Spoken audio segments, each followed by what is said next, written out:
Bom dia, oitavo ano, como você está? Pessoal, hoje é quarta-feira e como toda boa quarta-feira, né, as aulas de vocês são uma aula de inglês, uma aula de gramática, uma aula de geografia e uma aula de ciências. E nessa videoaula, as aulas ocorrerão nessa mesma sequência. A primeira aula de inglês com o Mr. Steffley, a segunda aula de gramática com a Miss Cristiane, a terceira aula de geografia com o Mr. Sench e a quarta aula de ciências com a Miss Val. Pessoal, eu gostaria de chamar a atenção de vocês para as nossas redes sociais. Fiquem atentos. Ao longo da semana, nós estamos disponibilizando atividades extracurriculares para que a gente possa interagir, nos distrair mais, preencher a nossa agenda, porque sabemos o quanto é difícil ficar em isolamento social nesse momento de pandemia. Então, fiquem atentos aos dias de jogos online com os professores, aos dias de filme, de debates, que periodicamente têm acontecido ao longo da semana. Ok? Pessoal, no mais, desejo a vocês uma ótima quarta-feira, bons estudos e até amanhã. Fiquem com Deus.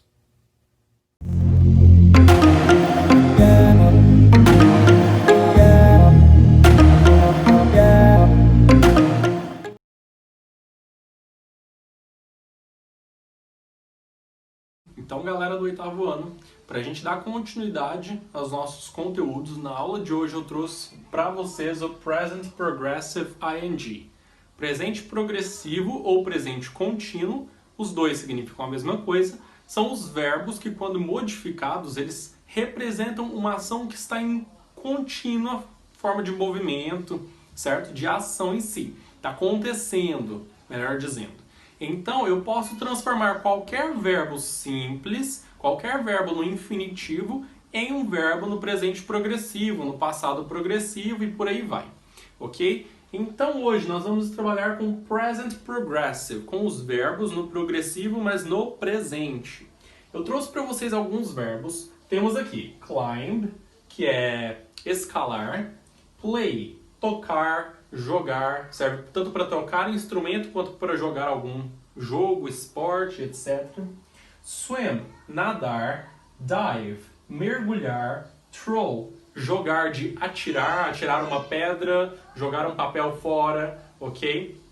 Jogar o lixo, drink, beber, read, ler, sing, cantar, drive, dirigir, walk, andar, write, escrever, paint, pintar, dance, dançar, jump, pular. Então, temos verbos simples aqui, verbos que a gente já trabalhou durante todos esses anos. E aí, o que eu vou ter que avaliar, além de somente transformar o meu verbo para ing?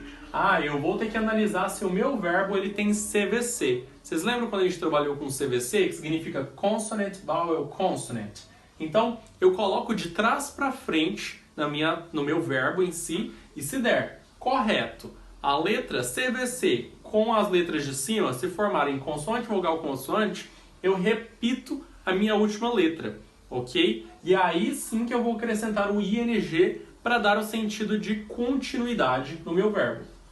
Outro porém que eu tenho que analisar é que se o verbo end with vowel, se ele termina com vogal.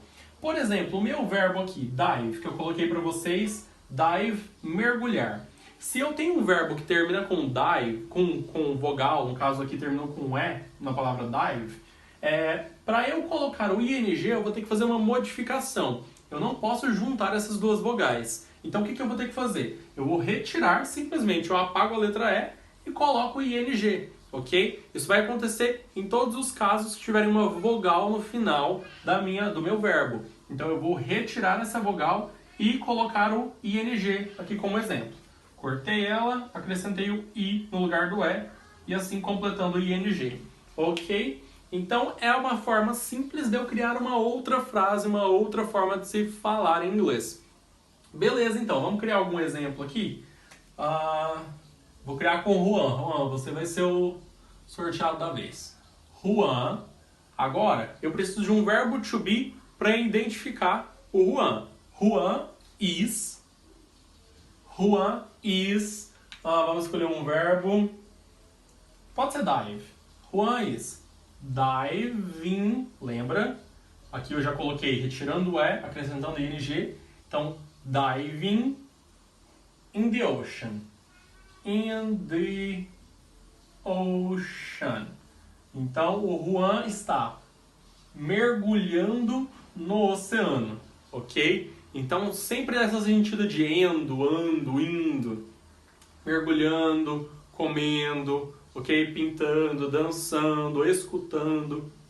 Essa é a forma progressiva do meu verbo, a forma contínua do meu verbo, ok? A atividade de casa de vocês vai ser Create 10 sentences using present progressive. Vocês vão criar 10 frases utilizando o presente progressivo, ok? Não vale copiar do Juan, que já foi o homenageado da vez, ok? E vocês podem utilizar todos esses verbos aqui, como vocês também podem utilizar outros verbos que não sejam esses, ok? Então nós temos aqui verbos tanto regulares quanto irregulares, não me importa, ok? O que importa é que eu vou ter que avaliar essas duas regrinhas aqui e acrescentar o meu ing, que significa a forma contínua dele, ok? Então não esqueçam de sempre analisar, eu não posso juntar vogal, e se tiver o CVC, eu vou repetir. Vamos fazer um exemplo rapidão com o CVC aqui? Swim. Eu vou ter que fazer CVC com todos até eu memorizar quais são, quais não são. Eu já sei de cabeça quais são eles, eu acostumei já, eu bato o olho na palavra e eu sei se ela tem CVC ou se não tem, mas até vocês acostumarem, vocês precisam fazer isso, repetir essa regrinha. Swim, coloquei CVC. Deu consoante, vogal, consoante? Então, quando o meu verbo vai ser passado pro contínuo, pro progressivo, seria swimming, com 2 M's, ok? Por quê? Porque deu CVC ali no final, então eu repito a última letra. Qual que é a última letra? M. Fui lá e repeti a letra M na minha palavra. Alright? Lembra do verbo to be correspondente. Eu utilizei Juan, que é he, corresponde a ele, e o verbo to be para he é is. Se eu utilizar duas pessoas, Juan e Pedrinho, eu vou ter o quê? Are, que é o verbo para eles. É o verbo to be para eles, they. Ok? Se eu vou utilizar, por exemplo, Carolina, que é ela, she. Para she eu também uso is. Agora, se eu for utilizar a primeira pessoa, eu, I, qual que é o verbo para I? Não é am? Então eu tenho que avaliar tudo isso para minha frase não sair errada. Lembrem de criar as 10 frases aqui, ok? Present progressive. See you next class. Conteúdo da aula passada de going to também é um exemplo de present progressive, ok? Eu estou indo fazer tal coisa. I'm going to. Presta atenção aí. Bye bye, see you next class.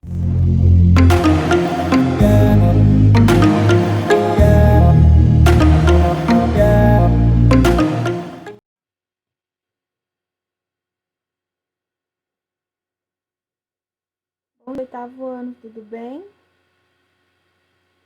Hoje, né, quarta-feira, aulas de gramática.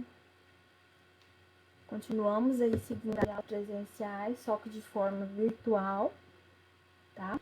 Hoje nós seguiremos aí as atividades da semana passada. Atividades essas que são referentes ao conteúdo, né? Nós iniciamos na última aula, depois durante a live nós falamos um pouco dele, que é o aposto. Nós continuamos aí dentro de análise sintática, o tema que nós estamos estudando é o aposto.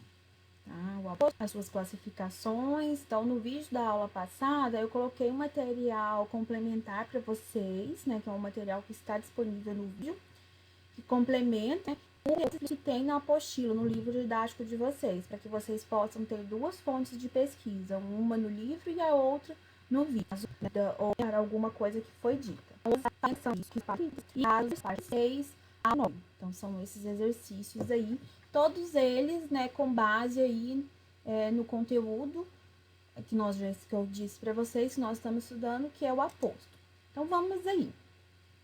Aposto. Então, vamos relembrar um pouquinho aí o que é aposto. Vou pegar aqui o exemplo que o livro traz aqui para vocês, tá?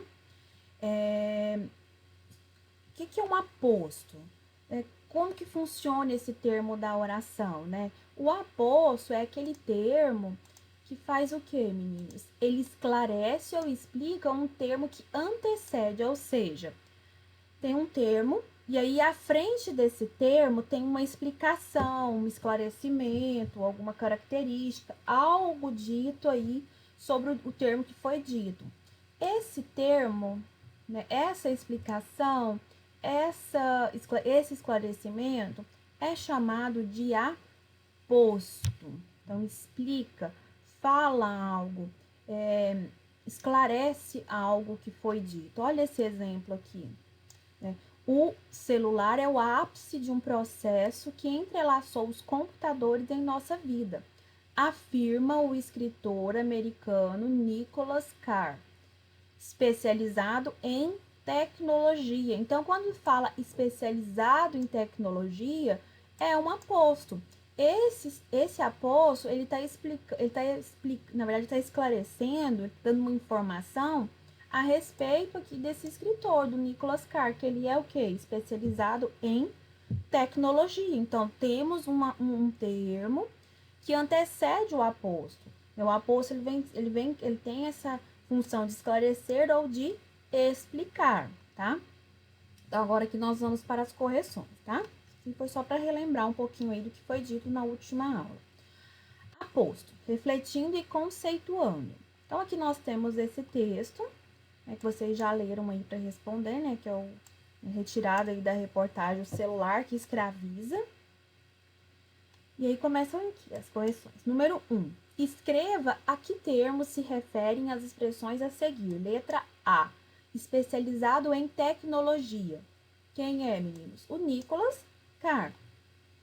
B. Um iPhone cujo nome homenageia a banda de rock Led Zeppelin. No caso aqui, Zepp. Seguindo. Número 2. Qual é a função dessas expressões em relação aos termos a que se referem? Assinale a alternativa correta. Então, aqui eles vão o quê? Explicar, identificar e esclarecer ao leitor. Faz essa explicação, essa identificação, esse esclarecimento para quem está lendo aí, né? Quem está observando, lendo, entendendo aí o texto. 3. Que sinal de pontuação foi empregado entre essas expressões e os termos que se referem? A vírgula. Então, esses termos, eles vieram separados aí, olha aqui, eu vou voltar aqui no texto para mostrar para vocês. Por uma vírgula. Tem-se a vírgula e a seguir aparece aí o aposto. 4. Releia a seguinte frase do trecho. Alheio aos avanços tecnológicos, rendeu-se ao smartphone um artefato amigável mesmo para os que pegaram a revolução digital no meio da vida. Qual é a função do trecho em destaque em relação à palavra smartphone? Então, aqui é meio repetitiva essa questão da explicação, né? No caso aqui é uma explicação aí referente ao smartphone. Mas por que vem sempre mostrando aí esses termos aí como explicação, como esclarecimento? Porque todos eles são o quê? Apostos. Eles são classificados aí como apostos. E aí, né, temos aí em seguida aí, né, vocês já viram a explicação e tem-se também os exercícios com as classificações dos apostos, tá? Aqui, né, são explicações. Seguindo aí, no número 4, na página 84. Vimos que, em uma situação de comunicação, o aposto pode ser empregado com funções diferentes. Observe as funções a seguir e relacione as frases. Então, aqui, né, nós temos explicar, enumerar, especificar e resumir. Então, vamos lá. Qual dessas aqui que explica? O desenvolvimento da física, ciência que investiga o universo, proporcionou um avanço incrível para a humanidade. Então, aqui nós temos o que? Uma explicação. Depois, enumerar. Hoje em dia, as pessoas não vivem sem aparelhos eletrônicos, tais como computador, smartphones, tablets e etc. Então, fez o quê? Uma enumeração. Especificar. O cientista Galileu Galilei, 1564, 1642, foi condenado na época em que vivia por afirmar que os planetas giram em torno do Sol. Por que aqui especificou? Porque aqui falou o cientista, e aí especificou, falou quem era esse cientista. E por fim aqui, né, a ação, né, de resumir, né, luz elétrica, saneamento básico e saúde pública, todos itens indispensáveis para uma condição de vida saudável e adequada à população em geral. Então, o termo todos é um aposto que fez o quê? Resumiu, ele fez um resumo aqui de tudo que foi dito aqui, que foi luz elétrica, saneamento básico e saúde pública. Então, esses termos, explicar, enumerar, especificar e resumir, eles estão diretamente ligados à classificação do quê? Dos apostos, tá? Seguindo aí. 2. Leia a tirinha a seguir. As Aventuras de Timóteo, o Tímido. Aí tem os 3 quadrinhos e, por fim, aí tem a última oração. Hoje ele estava mais tímido do que nunca. Letra A. Tá aqui o tamanho. O humor da tirinha pode ser percebido por meio da relação entre a expressão do título e a história apresentada. Explique. Então, olha só. Através aí, né, por meio do título, entende-se, compreende-se que o comportamento do personagem, no caso Timóteo, sequer aparece na tirinha, comprovando que a timidez. Ele é tão tímido, o Timóteo, que ele nem apareceu a imagem dele aí, né, na história aí em quadrinhos, comprovando então a timidez, né? Caso o título fosse omitido, os quadrinhos não teriam sentido. Então, se você tirar e apagar, tampar o título aqui, você fica sem saber o que é. Então, o título está diretamente ligado ao entendimento dessa história em quadrinhos. E outra coisa, dessa tirinha, na verdade, tô falando errado, dessa tirinha. E outra coisa, aqui nós temos a junção de linguagem não verbal, que é por intermédio de desenhos, e a linguagem verbal. As duas juntas numa mesma produção é chamado de texto ou de formação textual. Linguagem verbal e não verbal, ou então texto misto, que é a junção dos dois. Vou relembrar um pouquinho esses conceitos. B. Qual é essa expressão? Qual é sua função? Então, qual que é a expressão, né que está presente no título, né, que foi referido aqui na letra A? Então, é o tímido. E ele o quê? Explica uma característica de quem? Do Timóteo. Olha só, voltando aqui, ó, as aventuras de Timóteo, o tímido. Então, depois de Timóteo, tem a vírgula e a expressão o tímido. Essa expressão o tímido explica algo do personagem. E aí já respondemos aqui a letra C. Quando tem-se essa explicação, né, dentro da análise sintática, né, nós temos aí o aposto. Na nossa live, eu mostrei para vocês alguns exemplos e nós focamos muito nessa diferenciação de análise morfológica, análise sintática e análise semântica, tá? Quem participou pôde perceber aí alguns detalhes que diferenciam um e o outro. D. Uma das funções do artigo definido é transformar um substantivo, a palavra que acompanha. Identifique esse emprego na tirinha e qual é a classe de palavras original do termo acompanhado pelo artigo. Então, aí no título, nós temos aí a expressão o tímido. O tímido. Tímido é o quê? Um adjetivo, porque está dando uma característica, né? Está dando uma qualidade a uma pessoa. Então, aqui nós fizemos, quando nós fazemos a análise, né, das classes de palavras, nós fazemos uma análise morfológica. E quando nós fazemos a análise do termo em si, como que ele funciona dentro dos períodos, dentro das orações, é chamado de aposto, tá? Então, análise morfológica e análise sintática. Análise sintática é como os termos funcionam dentro aí das orações, dentro dos períodos. E a análise morfológica é quando nós analisamos aí, classificamos as classes de palavras. 3, meninos. Se o título da tirinha fosse As Aventuras de Timóteo Tímido, haveria mudança com relação à função sintática da palavra tímido? Explique. Sim.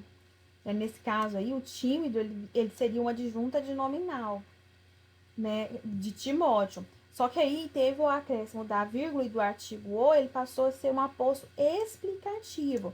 Então, aqui, ele seria adjunta de nominal, por quê? Porque ele estaria dando uma característica, né, ele estaria complementando aqui o substantivo, né, o substantivo próprio aqui, né, Timóteo, que essa que é a função do adjunta de nominal.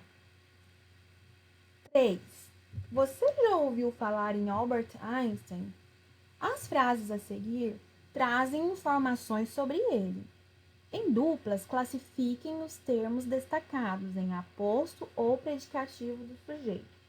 Então, eu expliquei esse exercício aqui, eu comentei essa diferenciação entre aposto e predicativo do sujeito. Meninos, aposto é o que dá explicação, que esclarece um termo antecedente.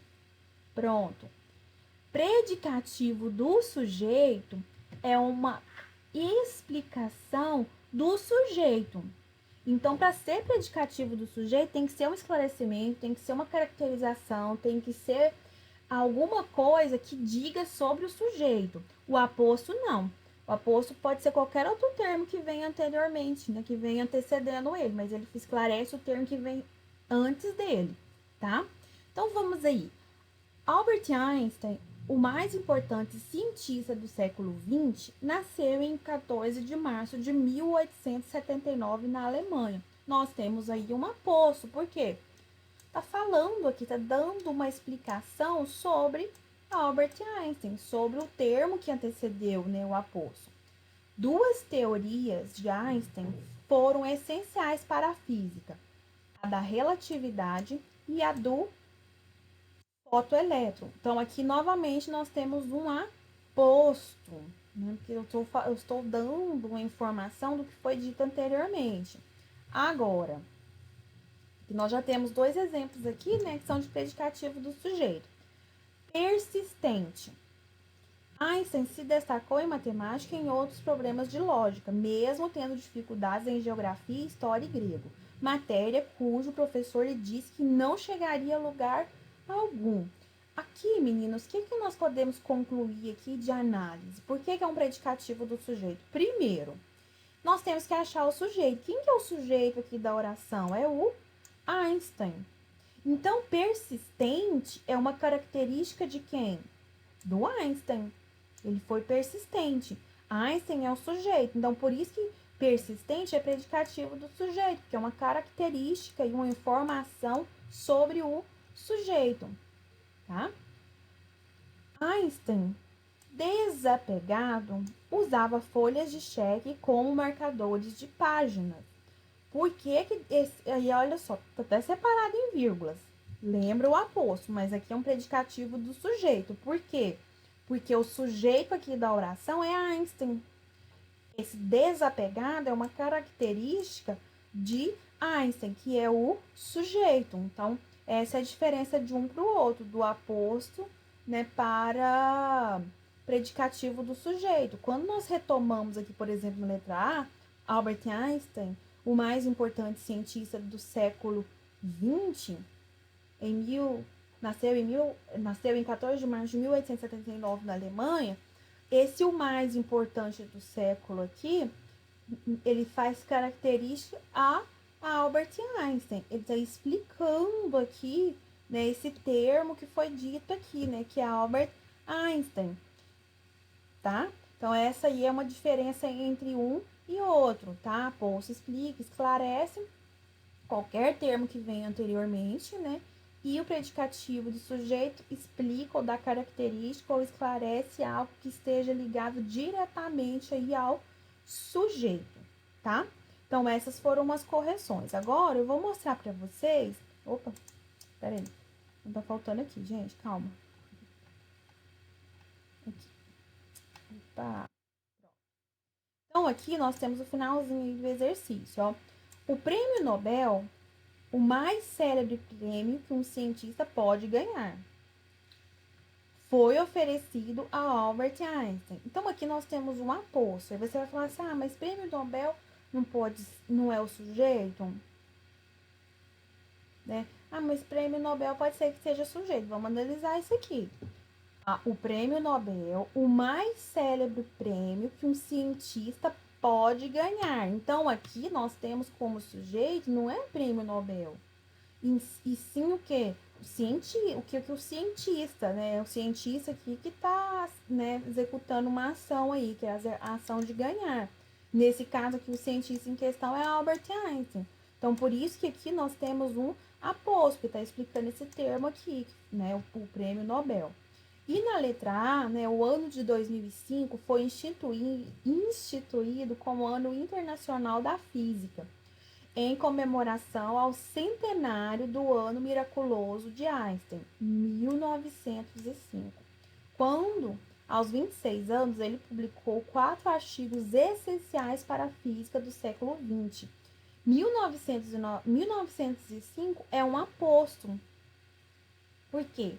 Porque tá explicando isso aqui, ó, esse ano miraculoso. Então, ano miraculoso de Einstein foi quando? Em 1905. Então, tem-se uma explicação, ou seja, é um aposto, tá? Agora eu vou mostrar para vocês as tarefas de casa, para que vocês possam estar realizando aí, tá? É a sequência desses exercícios, é a sequência desse conteúdo, tá? Vocês estarão respondendo. Então, olha só, nós temos aí, leia o poema ao lado. Então, aqui, né, nós temos um poema visual. Né? Todas as coisas do mundo não cabem numa ideia, mas tudo cabe numa palavra. Nesta palavra, tudo, do Arnaldo Antunes. Então, aqui, nós temos um exercício aqui que está te pedindo para que você faça o quê? Que você discuta aí com um colega, só que aí, né, não tem um colega, você vai discutir com você mesmo aí e vai colocar a conclusão, né? A que conclusão você chegou aqui com relação a esse tipo de texto, né? O poema apresentado é um poema visual, concebido pelos poetas brasileiros Décio. Opa, peraí, deixa eu pegar a caneta aqui. Peguei, foi o. Só um minuto, meninas. O poema apresentado é um poema visual, concebido pelos poetas brasileiros Décio Ignatari, Augusto de Campos e Haroldo de Campos, a partir da década de 1950. Essa forma coloca o texto poético em íntima relação com a imagem e, em alguns casos, com o som. Discuta com o colega como o visual do poema colabora na transmissão da mensagem poética. Anote a conclusão que vocês chegaram. Anote a conclusão a que vocês chegaram. Então, você vai discorrer o quê? Você vai explicar o quê? Como essa questão da imagem, do visual, está interligada aí com o som, né? E com a questão da mensagem que está transmitida, né, pelo poema, tá? Então, aqui é um exercício de pura interpretação. Vamos aqui. Releia. Todas as coisas do mundo não cabem numa ideia. Assinale a alternativa cuja interpretação do trecho seja inadequada, ou seja, que não está de acordo com o que foi dito aqui. Então, você vai ler as 3 opções aqui e vai marcar aquela que está inadequada, que não tem a ver com a interpretação desse trecho do poema. C. A palavra tudo serviu de base para um jogo de palavras. Explique-o. Então, você vai explicar que jogo de palavras foi esse utilizado aqui dentro desse poema. Letra D. Escreva a função sintática dos termos em destaque. Então, todos esses termos em destaque aqui, eles têm uma função sintática. Pode ser um aposto, pode ser uma adjunta de nominal, pode ser um predicativo do sujeito. Enfim, você vai analisar e vai escrever qual que é a função sintática, né, que cada um desempenha aí nesses períodos. Então, você vai analisar o que está aqui, ó, em destaque, tá? Seguindo aí, os apostos foram empregados com a mesma finalidade? Explique. Então, olha só, teve a mesma finalidade os apostos aí? Então, eu tenho até uma dica aí de resposta para a letra D, aposto. Então, eles tiveram a mesma finalidade? Foi de explicar, foi de enumerar, foi de resumir, tá? Aposto versus, né, a diferença entre aposto e adjunta de nominal. Olhei aqui com vocês. Não confunda aposto especificativo, isto é, o que especifica e individualiza a um termo sem ser separado por vírgula, com o adjunta de nominal. Olha só, o aposto sempre apresenta valor de substantivo. O que é substantivo? É tudo aquilo que dá nome aos seres, às coisas, aos sentimentos e tudo que tem no mundo. Então, o aposto, ele tem esse valor aí de substantivo. E o adjunta de nominal, ele tem valor de adjetivo. O adjetivo, ele dá característica, né? Ele dá qualidade ao substantivo. Então, olha só a diferença de um para o outro. As festas de junho fazem parte do folclore nacional. Então, aqui nós temos aqui uma adjunta de nominal, né? As festas o quê? Juninas. Já aqui no exemplo a seguir, Brasil fecha o mês de março de 2015 com 283 milhões de linhas de celular. Então, aqui nós temos um aposto. Por quê? Porque esse aposto aqui tem valor de quê? De substantivo, tá? Então, essa é a diferença de um para o outro. O aposto tem valor de substantivo e o adjunta de nominal com valor de adjetivo, de qualidade. Então, as festas juninas, esses juninas é uma qualidade aí das festas de junho, né? Que iriam começar agora, né? Mas, não, será possível. 5. Leia as manchetes a seguir e assinale em quais delas os termos em destaque são classificados como aposto.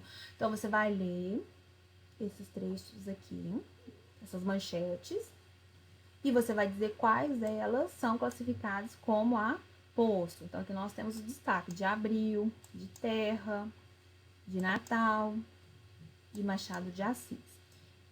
E aqui, por fim, de São Paulo. Basta ler só o termo em destaque? Não, você tem que ler o período todo e analisá-lo, como que os termos estão funcionando aqui. Vai marcar aí quais são classificados como aposto. Seguindo aí, letra A.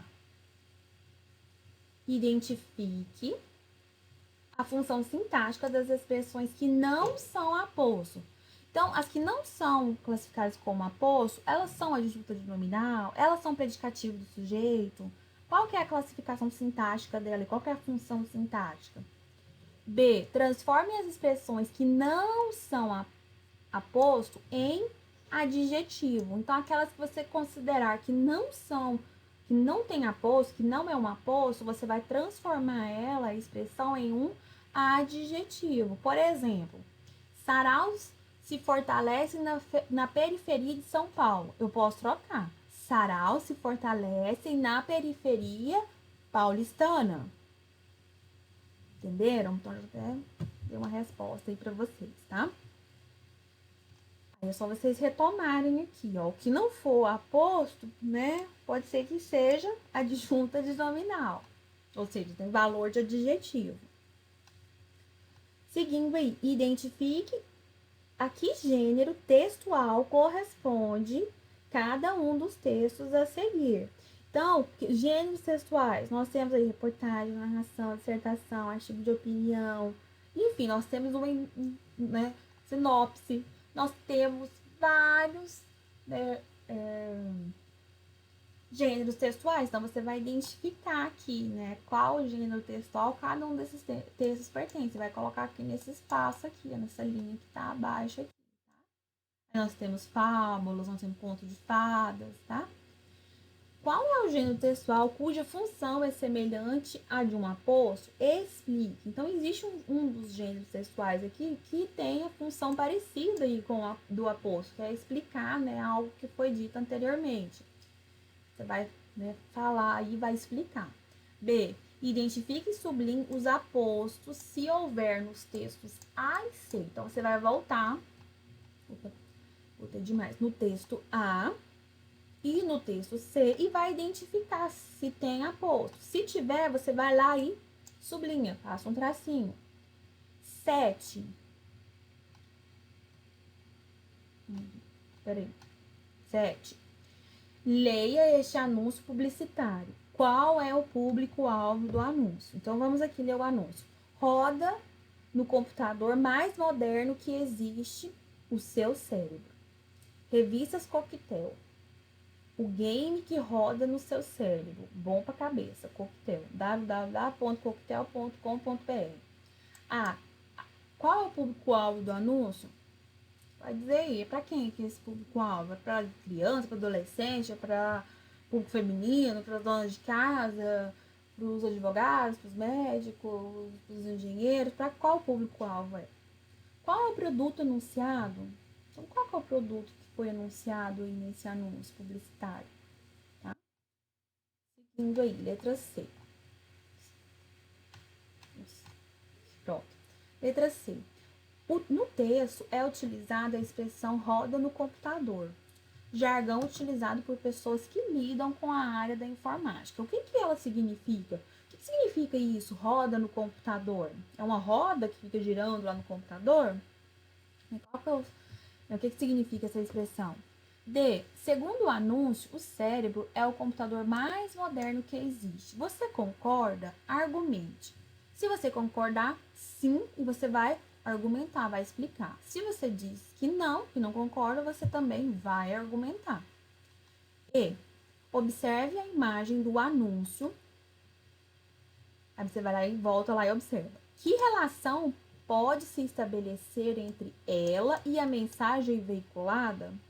Então, você vai analisar aí qual que é a relação entre a imagem e a mensagem escrita, ou seja, linguagem verbal e não verbal. 8. Releia os seguintes trechos. Roda no computador mais moderno que existe, o seu cérebro. Revistas Coquetel, o game que roda no seu cérebro. Qual é a função das expressões em destaque com relação aos termos que antecedem? Então, análise sintática. Qual que é a função, né, sintaticamente aqui desses termos? B. Como são classificadas sintaticamente essas expressões? Desculpa, gente. Aqui o exercício todo é de análise sintática. Na letra A, você vai falar qual que é a função das expressões. É explicar? É argumentar? É adjetivar? Qual que é a função? E aqui você vai falar dentro da análise sintática. É uma adjunta adnominal? É um aposto? É um aposto explicativo? É um aposto numerativo? Enfim, você vai analisar e vai colocar a resposta aí, tá? C. No enunciado Revista Coquetel, o game que roda no seu cérebro, qual ou quais ou outros, sinais de pontuação poderiam ser empregado ou empregados? Então, você vai procurar se tem ou não sinais de pontuação que poderiam ser empregados. D. Qual foi a intenção do anunciante ao empregar o ponto final? Finalizando aí os nossos exercícios. 9. Reúna-se com um colega. Não vamos reunir, né? E amplie o sentido das frases acrescentando apostos aos termos em destaque. Então, meninos, aqui nós temos os termos em destaque. O que você vai fazer? Você vai colocar aposto aí, você vai criar apostos aí, né? Algo que diga, que fale sobre os termos que estão em destaque. E aí, se for necessário, você pode até pesquisar sobre os assuntos que são abordados aqui nos enunciados. Né? E você precisa se lembrar do quê? De que, né, o aposto, né, pode ser utilizado vírgulas, parênteses, travessão e 2 pontos. Na aula passada eu deixei bem explicada essa questão da pontuação. Qualquer coisa é só retomar lá, tá, meninos? Então aí, né, o aposto pode vir separado por vírgulas, por parênteses, por travessão ou então por 2 pontos, tá? Então esses são os exercícios aí. A gente vai criar um aposto para cada um desses termos que estão em destaque. Não se esquecendo aí, né, da questão da pontuação, que precisa ser colocado, tá? Então esses são os exercícios de casa. Bom, meninos, então essa foi uma das nossas aulas de hoje, de quarta-feira, dia 3 de junho. Né? Estamos caminhando aí já para a segunda semana aí de junho. Um ótimo dia para vocês, bons estudos, tudo de bom aí na vida de todos. E até a próxima aula. Tchau, tchau.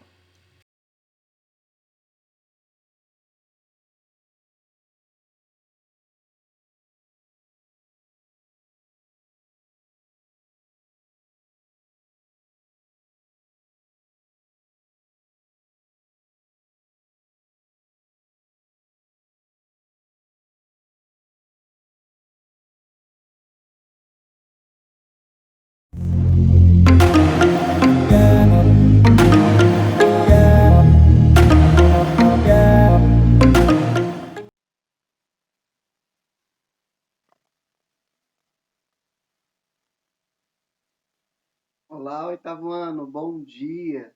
Como é que vocês estão essa manhã de quarta-feira? Espero que bem. Bom, pessoal, como combinado, essa semana então eu vou começar algumas revisões, né, do nosso conteúdo a respeito então da regionalização do espaço global, né, do espaço mundial. Vamos relembrar um pouquinho sobre o período de Guerra Fria, sobre o que é capitalismo, socialismo, né, do período aí pós Segunda Guerra Mundial, que ficou caracterizado como Guerra Fria, e como é que o mundo, né, ele vai se organizar após então aí o fim da União Soviética, o fim do socialismo, né, enfim. Bom, pessoal, nós já estudamos como é que o mundo ele se regionaliza, né? A divisão que nós temos geográfica por continentes, a divisão que nós temos por critérios socioeconômicos, né? E aí hoje então eu queria lembrá-los de uma regionalização, né, que já existiu e hoje está em completo desuso. Não seria o mais correto nós utilizarmos, mas foi uma regionalização que eu aprendi, que os pais de vocês aprenderam e que muito possivelmente vocês ainda ouvirão, né, ao longo dos estudos de vocês aí, né, no ensino médio, enfim. Vocês vão ouvir falar sobre primeiro mundo, países de terceiro mundo. Então nós temos que relembrar aí o que são esses países de primeiro mundo, o que são países de terceiro mundo e por que que essa regionalização ela caiu em desuso, né? Por que que nós quase não mais usamos essa regionalização? Do porquê que não seria correto utilizar essa regionalização, tá bom? Para isso, então, nós vamos ler um texto que está lá no livro de vocês, tá bom? E aí, a partir desse texto, então, eu vou relembrando, eu vou trazendo alguns outros comentários, então, para a gente. Então, abra aí o seu livro na página 57. Eu vou colocar aqui a nossa tela na página 57. Essa então aqui é a página, tá bom? Para ler e compreender, falando sobre o primeiro, o segundo e o terceiro mundo, tá bom? Nós vimos, pessoal, em algumas aulas anteriores, que essa regionalização, dividir o mundo em primeiro, segundo e terceiro mundo, era um tipo de regionalização, tá? Muito utilizado aí, né, até a década de 90, bastante utilizado e que, que tinha como critério o que, pessoal? Aspectos socioeconômicos, tá bom? Então, essa regionalização, pessoal, ela tinha aspectos aí socioeconômicos, beleza?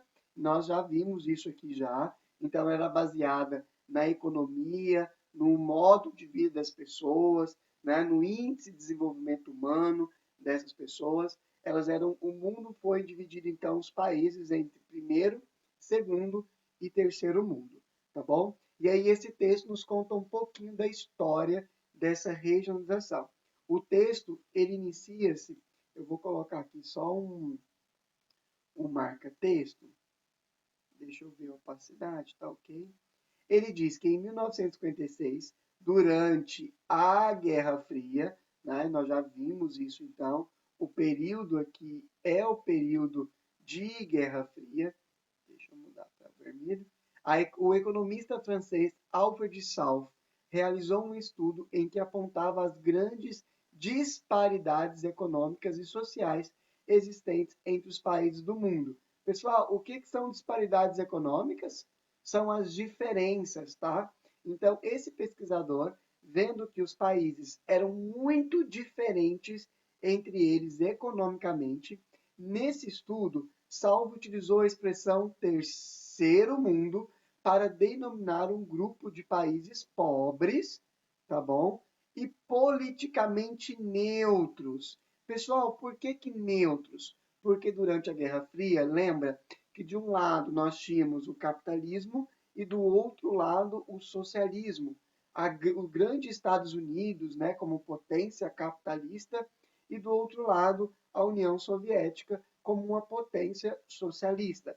E nesta disputa do poder internacional entre capitalistas e socialistas. Grande parte desses países pertencia à África, à América Latina e à Ásia, tá bom? Então, esse texto está nos dizendo que Alfred Salvo foi o economista, então não foi um geógrafo, foi um economista, o primeiro a utilizar a expressão terceiro mundo para se referir aos países pobres, tá bom? Politicamente neutros aí entre a disputa capitalista e socialista, principalmente os países da América, da África e da Ásia, tá? E quando a gente fala da América, principalmente os países da América Latina. E aí, no segundo parágrafo, o texto continua dizendo que Salve utilizou essa expressão por causa de uma comparação entre os países mais pobres do planeta com a terceira camada social existente na França no século XVIII. Lembra lá que Alfred Salve era francês? Então ele vai usar de uma expressão que era muito comum na história da França, né? Lá no século XVIII, a França foi dividida em três camadas. Nós tínhamos lá o primeiro, o segundo e terceiro estado, né? E essa camada, também conhecida como Terceiro Estado francês, continua o texto, era composta em grande parte de operários e camponeses pobres, marginalizados das decisões políticas da época. Então ele comparou o terceiro estado daquela época, do século XVIII, lá na França, com esse terceiro mundo, né, que ele vai chamar, que são esses países pobres, que têm pouca participação política no cenário internacional. Então ele faz essa comparação.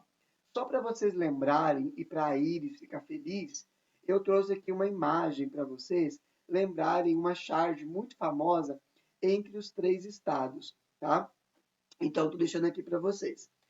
Entre esses três estados, deixa eu ampliar aqui porque eu consigo mostrar melhor para vocês. Pronto.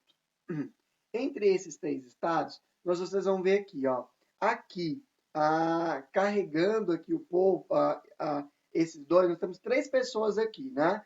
Esse de laranja, que está aqui em cima, não é? Na frente dele tem um outro, e embaixo nós temos um senhor, né, corcunda ali, carregando os outros dois nas costas, né? Na corcunda ali. E, pessoal, e essa é uma charge que ficou muito famosa, que representava bem o Estado francês lá no século XVIII. O que isso? E acho que representa bem também os países, né, do primeiro, segundo e terceiro mundo. O povo é esse aí que está carregando todo mundo, são os pobres, tá? O povo, ele carregava os dois nas costas, o primeiro e o segundo estado. Quem era o primeiro estado, pessoal? Esse que está aí na frente aí de boa, era o clero, né? Naquela época a igreja, ela tinha uma grande importância nas decisões políticas do país. O segundo aí era a nobreza, né? Já que naquela época nós ainda estamos falando do período de reinado. A nobreza é todos aqueles que estavam ligados ao rei, recebiam privilégios do rei, né? E o terceiro estado aí, o pobre, era realmente, né, o povo marginalizado, eram os camponeses, não tinham participação política e levavam os outros dois nas costas. Em comparação, então, o que Alfred Salve faz é comparar essa imagem que representavam as camadas sociais lá na França com os países, então, no período de Guerra Fria. Ele vai dizer que o primeiro e o segundo estado são esses aqui, ó, os que estão aqui em cima, tá? Então, o primeiro e o segundo estado que tinham decisão política, né, que eram os países capitalistas e socialistas lá, as grandes potências, elas estavam disputando o poder sobre quem? Sobre o terceiro mundo, sobre os países pobres, tá bom? Só para a gente ter uma outra ideia, eu vou finalizar aqui, eu vou só abrir aqui para vocês verem.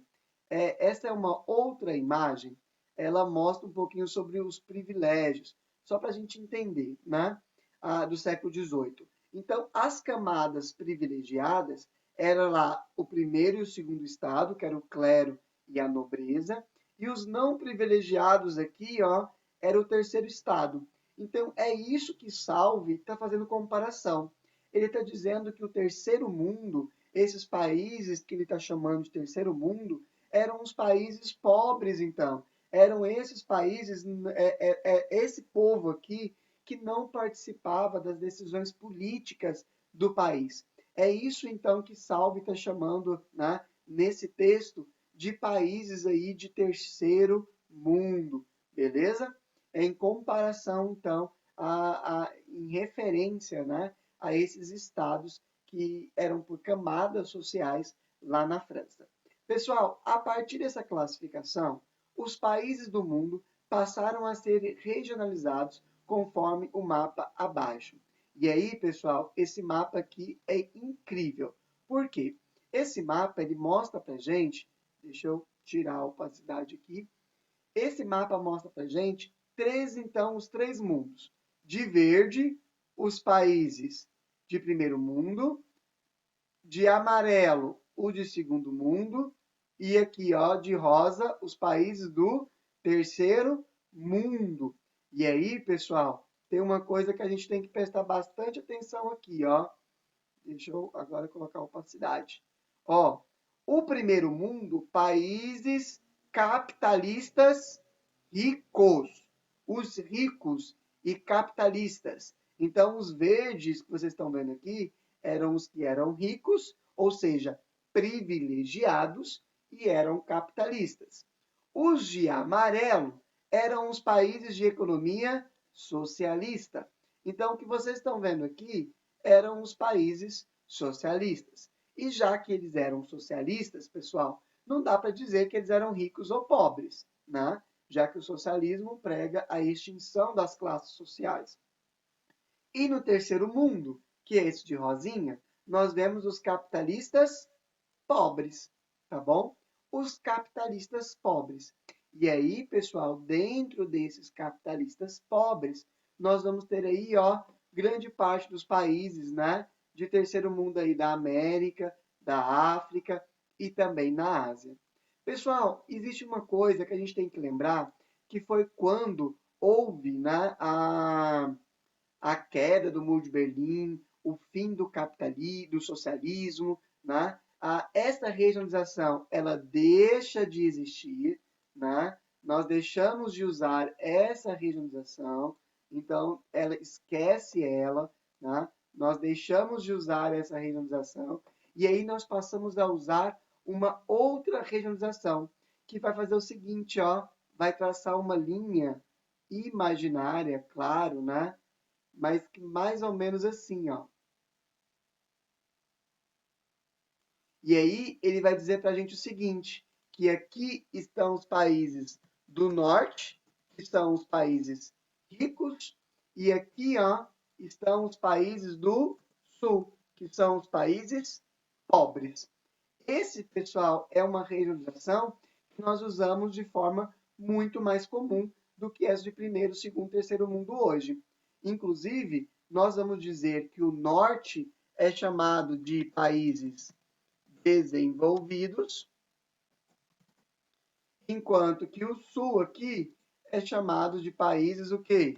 Subdesenvolvidos, não é isso? Então, a regionalização, né, atual que nós usamos é essa, então, dizer os países do norte, desenvolvidos, e países do sul, os subdesenvolvidos. Lembrando que essa linha, pessoal, aqui, ó, ela não representa, né, os hemisférios norte e sul. Não tem nada a ver, beleza? Pessoal, o texto continua dizendo que com a dissolução da antiga União Soviética e a decadência do mundo socialista no final da década de 80, a regionalização de primeiro, segundo e terceiro mundo tornou-se desatualizada e inadequada, pois não revelava de maneira correta a atual organização econômica e política do espaço geográfico mundial onde crescia a influência capitalista, sobretudo sobre os ex-países socialistas. Pessoal, isso daqui, ó, olha o quanto de amarelinho que nós tínhamos aqui, ó, nesse sul. Hoje, esses países são capitalistas, mas eles são subdesenvolvidos, beleza? Enquanto que aqui, ó, no norte aqui, enquanto esses países também eram socialistas, hoje eles são capitalistas desenvolvidos, tá? Então, pessoal, essa regionalização de primeiro, segundo e terceiro mundo está desatualizada e ela é errada, tá? É inadequada usar ela, tá? Então, pode ser que você ainda ouça algumas pessoas falando sobre países de primeiro mundo, países de terceiro mundo, mas onde estão os países de segundo mundo então? Se a gente falar de país de primeiro mundo e país de terceiro mundo, nós teríamos que falar dos países de segundo mundo, mas não existem mais, beleza? Por isso que nós alteramos essa regionalização e passamos a usar essa daí, tá bom? De países desenvolvidos e países subdesenvolvidos, tá bom? Então, pessoal, ainda é muito comum a gente ouvir essa regionalização. É isso que mostra aqui, ó, até essa manchete, né? Estados Unidos desempenham um papel que era do terceiro mundo, né? Isso aqui é uma manchete de 2008, né? Até recente, mas aí usando a expressão terceiro mundo, uma expressão que é inadequada, né? Aqui, pessoal, na página seguinte, vem falando sobre os três estados franceses, né? Que eu já comentei, até cheguei a mostrar para vocês lá. Pessoal, agora aqui eu queria deixar essa atividade para vocês, tá bom? Essa atividade é a atividade de homework, tá na sua página 58. Então, o homework, tá bom? Vai ser da página 58. Pessoal, vocês sabem, né, que quando há espaço, eu permito que vocês respondam aí no livro de vocês. Contudo, pessoal, não há espaço para responder aqui. Então, pessoal, o trabalho de vocês, tá bom? Vai ser copiar, fazer um cabeçalho no caderno, copiar essas três questões lá no caderno. São super fáceis e responder. Eu estou colocando essa atividade lá no Google Classroom, tá bom? Lá no trabalho dos alunos. Vai ter um campo lá de geografia. Vai ter essa atividade o dia 3/6/2020. É só você clicar lá, entrar, tá bom? E então me enviar a imagem aí dessa atividade feita no seu caderno, beleza? Pessoal, eu estou aguardando vocês aí. Nós já marcamos, né, o dia da nossa avaliação, da nossa prova, né? Foi para o dia 18, foi isso? Deixa eu ver aqui o calendário. Dia 18. Então, tá marcado aí a nossa avaliação, beleza? Pessoal, no mais, eu gostaria aí não, do dia 18 não. Ficou marcado para o dia 17, não é isso? Não, dia 18 mesmo. É, dia 18. Dia 18. Pessoal, no mais, queria desejar a vocês, então, aí um ótimo dia, tá? Façam a atividade de hoje, ainda hoje. Não deixa nada para amanhã, beleza? Qualquer coisa, pessoal, me coloco aí à disposição de vocês. Podem mandar mensagem, seja pelo WhatsApp, pelas redes sociais, tá bom? Eu me coloco à disposição. E eu aguardo vocês com essa atividade feita, tá bom? Quinta-feira, na nossa live de geografia. Pessoal, no mais, é isso. Fiquem com Deus. Abraço. Até quinta, então. Tchau, tchau.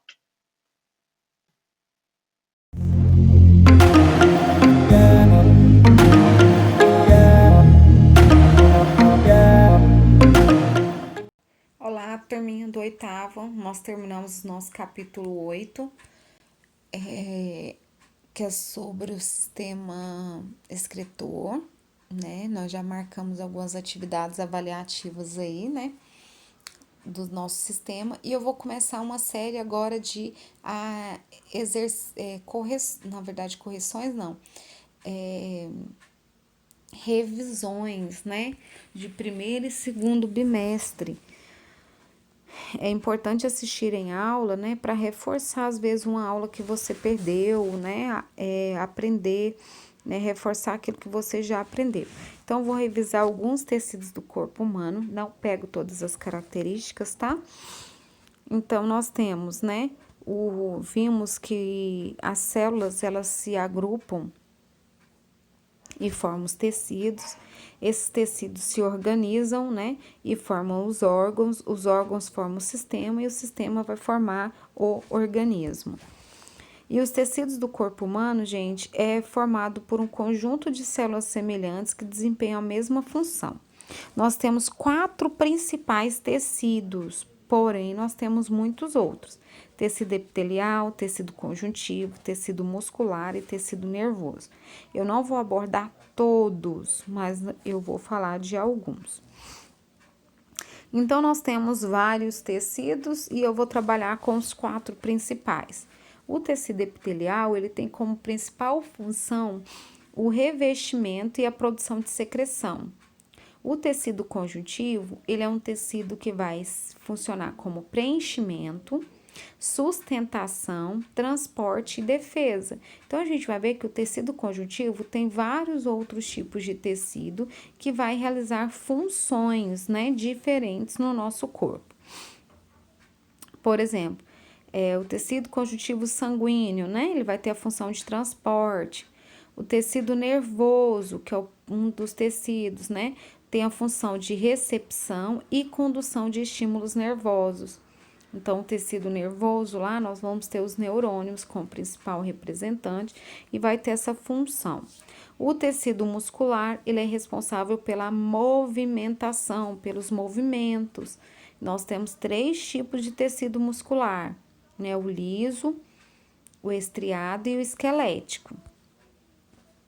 Tecido epitelial de revestimento, que ele tem a função de reverter e proteger os órgãos, né? O nosso corpo.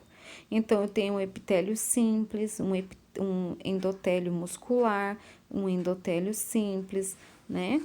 Então, nós temos essa diferenciação e o tecido epitelial vai ter função de revestimento. Aqui nós temos alguns tipos de tecido epitelial, o pavimentoso simples, o estratificado, o cúbico simples, o transição, prismático e o cilíndrico, certo? Cada um desses é encontrado em órgãos diferentes.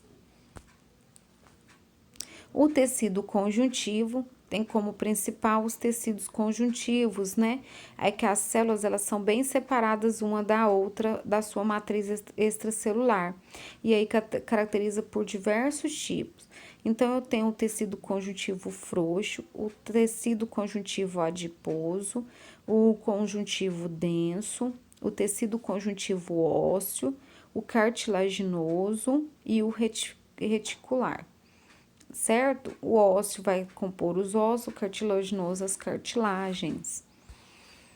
Então, o tecido conjuntivo adiposo, né, é o que está sob a pele, ele tem a proteção contra choques, tem a função de fornecer energia e também é importante isolante térmico. Meninos, o excesso de gordura, né, ele vai ser estocado nos adipócitos, e que se expande o seu tamanho, né, até que a gordura seja usada como combustível. Aí nós temos os tecidos conjuntivos, tá vendo? Eu tenho os tecidos adiposos. Essa é uma imagem que tem no livro da Sônia Lopes. E aí eu tenho o tecido ósseo, o denso, né? Que vai ter fibras de colágeno. Então, nós temos vários tipos de tecido conjuntivo. O tecido conjuntivo ósseo, ele é bem compacto, tá? Por fora do osso e por dentro do osso ele é mais esponjoso, tá? O tecido conjuntivo ósseo, ele é rico em sais minerais, principalmente cálcio e colágeno, que torna o osso rígido e resistente.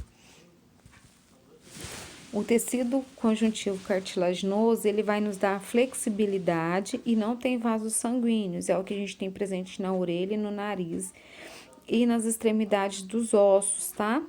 Que ajuda nas articulações. E aí nós temos o tecido nervoso. O tecido nervoso, ele é responsável pelas sinapses.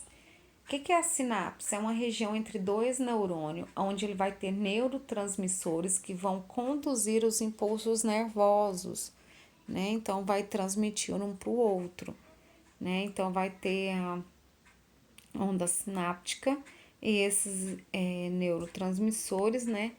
Vão captar e transmitir um para o outro.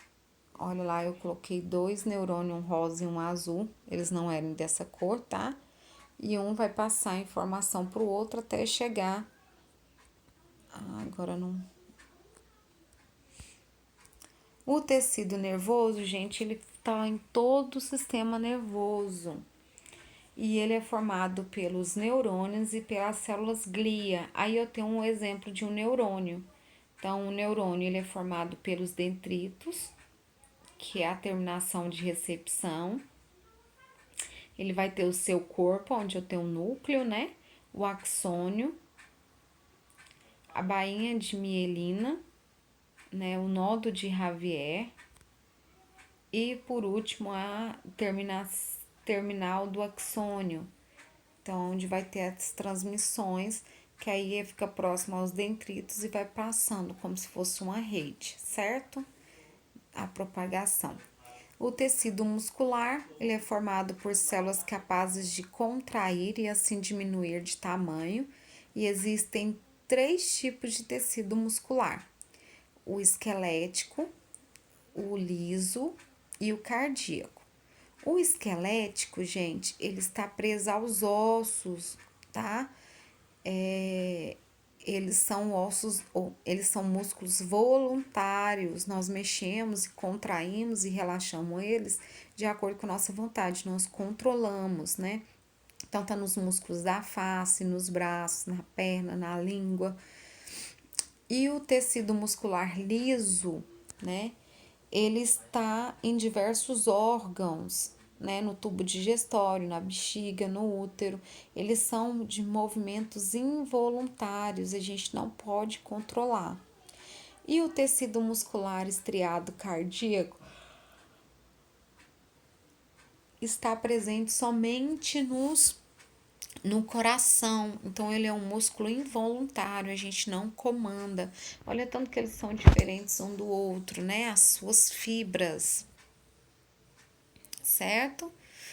É por isso que quando a gente vai comer um bife, né, e se o corte dela foi feito de forma errada, a gente vai ter uma carne mais dura, porque ele é formado de músculo estriado esquelético. Se a gente pegar a fibra e for puxando, né, como se a gente puxasse essas linhas ali. Então, aqui eu tenho a classificação dos tecidos. Então, se eu pego o meu braço, deixa eu voltar aqui.